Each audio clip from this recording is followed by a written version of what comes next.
I'm pretty excited about the next thing we're going to talk about here. It's August 23rd. So 10 days after the MSG show, we're going to go down to the Mid-South Coliseum for a USWA show. And this is where we'll see our first ever Yokozuna Lex Luger match happen.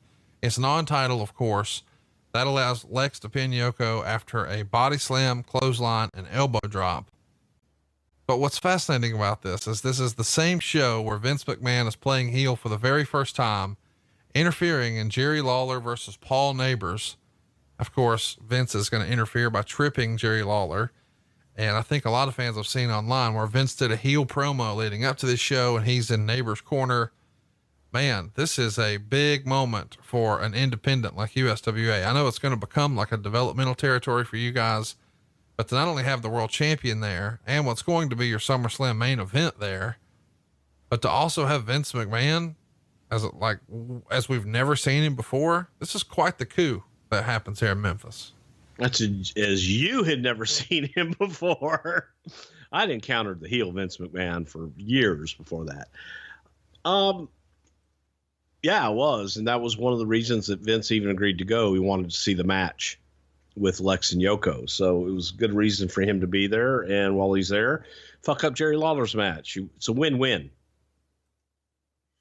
Yeah, it is a win-win, and it's a really, really cool moment. Jim Cornette. All right, well, let's talk about SummerSlam. Such a big show. I think everybody knows August 30th, 1993, Palace of Auburn Hills, right there in Michigan. What's fascinating about the presentation here is that we've got national anthems sang for both respective countries. Aaron Neville is going to sing for America. Jimmy Suzuki is going to sing for Japan. Just crazy when you really think about what we're talking about here. Meltzer would say, Luger looked like he was 230 pounds, which is a 65-pound drop in the past year and 30 pounds down just in the past few weeks. Meltzer gave it 2 3/4 stars. I guess we should mention that, the finish to this is not exactly what people assume it's going to be. Yokozuna is going to miss the bonsai drop. Luger's going to hit a body slam and punch Mr. Fuji. He's going to remove his elbow pad and hit Yoko with a clothesline that sends him to the floor. And there's a count out finish. So Luger wins the match, but he doesn't win the title in 17 minutes and 58 seconds. Balloons are coming down, huge celebration. The Steiners and Tatanka hit the ring. They're playing a video with Luger, just highlighting his bus trip. And after the video is over, Yokozuna is still knocked out and Jim Cornette still trying to revive him.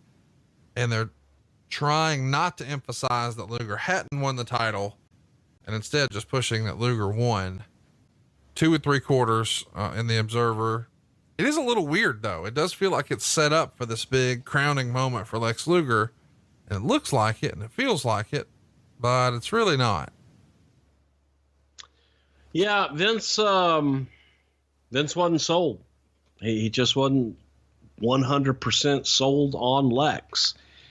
There was, when you originally start on this journey,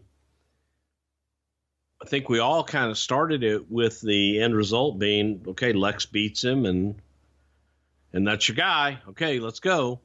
But along the way, Lex stumbled along the way and he wasn't drawing and he wasn't really connecting with the audience the way that we thought he should connect with the audience.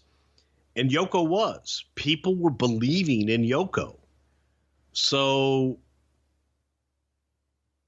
Yoko wasn't the coming off the heels of WrestleMania and Hulk beating him. Yoko wasn't this undefeated monster at this point. So we also had to rebuild Yoko. But I think probably the biggest thing was Vince wasn't sold on Lex 100%.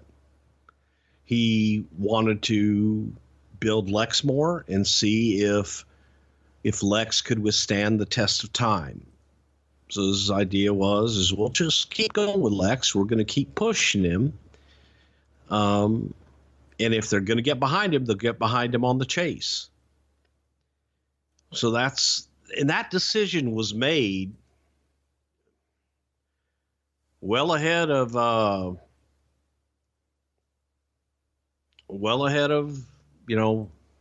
the show taking place. So, I mean, we knew what we were doing, but it just, I don't know. I just didn't feel it. You know what I mean? You know how sometimes it's like you get there and it just, there was nothing there. It was kissing your sister. He won. Yay. It was a fucking count out. And I think that's the way the audience felt. I think the audience felt deflated, and they were like, okay, they're holding him up on their shoulders. He's the hero, but he didn't win the belt. It's just, let me freestyle for a minute here. It feels like, in the middle of this steroid controversy and Hulk Hogan's going to step away for a little bit. Well, even going back to 1990, we're trying to find the next Hulk Hogan. We try with the Ultimate Warrior. We realize very quickly there's no such thing as the next Hulk Hogan, but we sort of feel like we have our hand forced. We've got to go in a different direction. So we're going to try Bret Hart. Business is down. Understandably. I mean, it's a cyclical business is what everybody says whenever business is down. But for whatever reason, with Bret as champion, business isn't doing what it did with Hulk Hogan. So when Hulk Hogan is flirting with the idea of coming back, and at the same time, we've built this monster heel, it does feel like, okay, here's an opportunity. The Hulk experiment is maybe not exactly what we wanted. That relationship is tumultuous at best. So we decide, all right, you know what? Let's just pivot back to our monster that we built. And maybe since we can't be enamored with big overjuiced muscles, now we're just enamored with monster size. So Yokozuna is our guy. We're going to get comfortable in that role. But in the back of our mind, we really want that next Hulk Hogan. And it was a failed experiment with Bret Hart at that point, perhaps. So let's bring in who could be this blonde haired, blue eyed, muscular dude, Lex Luger. And then that just doesn't really hit. So we go back to what we know. Let's just stick with the fucking monster. Is that sort of if you could peek into the mind of Vince McMahon, which would probably be a scary place sometimes, do you think that's sort of the rationale of how we got to here, where it feels like we're playing hokey pokey with who our top guy and who our franchise is going to be? Yeah, we didn't know. And that was the question. It was a feeling, with Vince being enamored with Lex from long before this, back in the Body Stars days and all that other good shit. So Lex was the guy Vince really, really thought he wanted until he got to deal with him all the time. Then he started doubting it. He liked Lex though. So just wasn't sure. Lex had made a hell of a career on potential. I've heard J.J. Dillon say that a million times, but a true statement. So Vince was realizing all this and going, we're gonna keep it where we are, and let's see what develops underneath. Could be Bret again. It could be Undertaker. It could be Lex. Maybe Lex will come out of this, and it could be him on the other side. So at this point, I think he was just still thinking, let's wait and see. Keep our options open. It's just fascinating to me that, this is the biggest wrestling company in the world, and we're not exactly sure where we're headed, but Meltzer has a theory. There's a very logical business reason not to change the title here. The biggest money match the company thinks it has for WrestleMania is Yokozuna versus Lex Luger, but it can't draw a WrestleMania buy rate with Yokozuna as the challenger.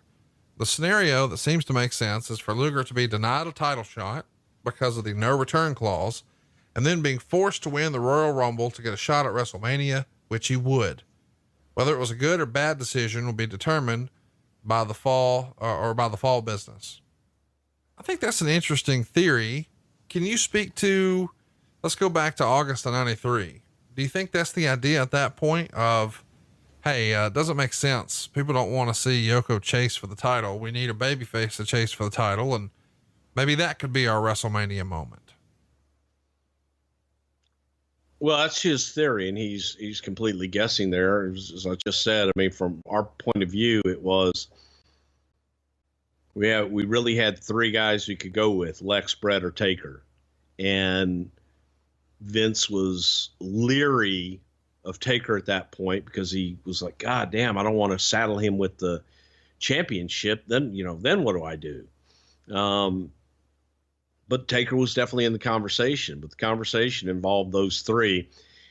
And Taker was kind of that alternate because Vince wanted to protect that attraction, didn't want to saddle him with the championship, if you will, at the time. So it was still up in the air. And this was one of those times, where you're ahead and you're thinking about where you want to go. This was a time that we had options going into WrestleMania and weren't going to decide at that point. He wanted to let's see what we do at Survivor Series. We'll make a decision by the time we get to the Rumble. And that's what we did. Fascinating. WrestleMania 10. Let's just talk over each other the rest of the time. March 20th, 1994, Madison Square Garden. This is one heck of an episode. Yokozuna is going to retain the belt over Lex Luger in 14 minutes and 40 seconds. It gets a half a star. And then Bret Hart would pin Yokozuna to win the world title in what Meltzer would call anticlimactic 2.25 stars. Really an underrated WrestleMania. There's been rumors for years and years. We should briefly address them here. That Lex Luger was supposed to win the title. But he told the reporter, the week of or the weekend of the event that he was going to win. Vince found out about it, changed it to a DQ finish. I know you're going to shit on that, so shit away. Yeah, it's not true. I mean, we knew before we got there. So before any quote reporter, I don't even know where that came from. Here's the thing. If you're being interviewed, why wouldn't you say you're going to win? Fuck yeah, I'm going to win. So I don't know how much water that holds. I know guys didn't like Lex. So, that was probably some shit disturbing in that realm, but would Lex have done that? Maybe, probably, but the decision had already been made. So it wasn't like, oh my God, Lex did this. And if Lex had done that, I could see Vince having the chat with him. God damn, you got to get your shit straight. The boys are looking at you. But I don't see Vince, well, goddamn, now you're punished, pal. The decision had already been made. We were going to go with Bret.